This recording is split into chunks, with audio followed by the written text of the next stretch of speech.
What if I told you that the best way to understand a country's entire economic story, all its triumphs, all its struggles, is to look at the test it gives its future leaders? It sounds kind of wild, right? But that's exactly what we're going to do. We're cracking open the high-stakes entrance exam for Brazil's aspiring diplomats. So think about it. How do you actually figure out if someone has what it takes to manage a whole country's economy on the world stage? It's a pretty huge question. Well, the answer isn't about memorizing old theories. It's about seeing if they can tackle the country's biggest, thorniest, real-world problems. We're going to walk through the core questions from this exam, and you'll see just how much they reveal about the nuts and bolts of running a country. We've got 5 key areas to cover. First, we'll look at what actually makes an economy grow. Then, we'll get into the rules of global trade. After that, we dive into the tricky world of currencies.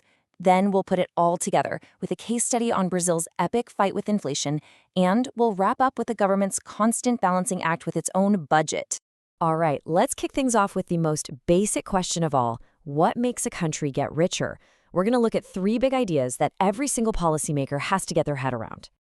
The first theory, the Herod-Domar model, is super simple. It basically says the more you invest in stuff, factories, roads, machines, the faster your economy grows. It's a straight line. More capital equals more growth. Easy, right? Well, it's a bit too easy. It's missing something big. And that brings us to the solo model, which adds a dose of reality. It says growth isn't just about capital. It's about capital and labor. But here's the killer insight: diminishing returns. Think of it this way. Giving a worker their first computer is a massive productivity boost. A second one? Maybe a little. A 10th one? Yeah, that's not really doing much, is it? The benefit of just adding more capital starts to wear off. So let's see how that works. Say a country decides to save more, which means it can invest more. The solo model says, great, you'll get a temporary burst of growth. The country as a whole gets richer and the standard of living goes up. But, and this is the important part, that faster growth doesn't last forever. The growth rate eventually slows back down. So saving more makes you wealthier, but it won't make you grow faster forever. So if more capital isn't the long-term answer, what is?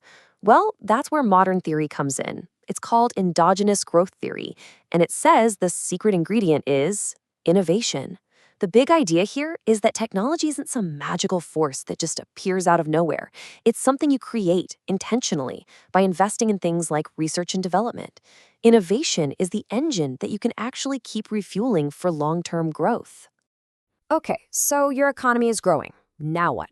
You have to figure out how you're going to deal with the rest of the world. And that brings us to global trade and all the tough choices governments have to make. Let's look at 2 classic tools, tariffs and quotas. They both do a similar job. They make imported stuff more expensive, which helps out your local companies. But there's a huge difference. A tariff is just a tax. So when people pay it, the money goes to the government. But a quota is a hard limit on how much can be imported. With a quota, that extra cash doesn't go to the government. It usually goes into the pocket of whoever was lucky enough to get the import license. For a government trying to balance its books, that difference is everything. What about the flip side? Helping your companies sell more overseas.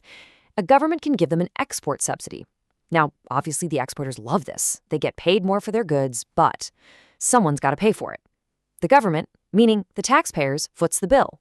And on top of that, consumers at home lose out because prices for that product go up for them too.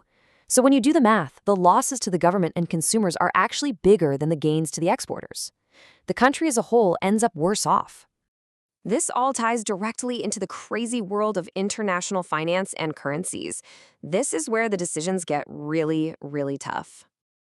Every central banker on the planet basically wants 3 things. First, a nice, stable exchange rate, because that makes business predictable. Second, they want money to be able to flow freely in and out of their country to attract investment. And third, they want to be in control of their own interest rates so they can speed up or slow down their own economy as needed. It's the dream. But, and this is a huge but, it's one of the iron laws of international economics. You can't have it all. You can have any 2 of those 3 things, but you can never, ever have all 3 at once. It's famously called the impossible trinity. So here's the bottom line. If you choose to lock down your exchange rate and you let money flow freely, you have to give up control of your own interest rates. You're forced to follow whatever the rest of the world is doing to keep your currency stable. You have to sacrifice one of your goals. It's a choice every single country has to make. Okay, so let's stop talking theory and look at how this stuff works in the messy real world. And there's no better case study than Brazil's own incredible history, especially its long and painful fight against runaway inflation. You can see that impossible trinity playing out right here. In the 40s, they tried to fix the exchange rate while inflation was soaring, and boom, crisis. Then, during their economic miracle, they got smarter, constantly adjusting the currency to stay competitive. But then in '86, they tried freezing it again, and guess what? Same exact crisis. It wasn't until 1994, with the famous Plano Real, that they finally tamed hyperinflation, and they did it by using the exchange rate as an anchor. But that only worked because they also jacked up interest rates and opened up to trade. So, what's the lesson here? It's really simple, but so many countries have had to learn it the hard way. If you fix your exchange rate, but your prices are rising faster than everyone else's, your stuff just gets more and more expensive for the rest of the world to buy. It's an economic trap, and it's one that Brazil fell into again and again. And that leads us to our last piece of the puzzle, the government's own finances. Because it's not enough to manage your trade and your currency, you also have to manage your own checkbook. And believe me, it is a tightrope walk.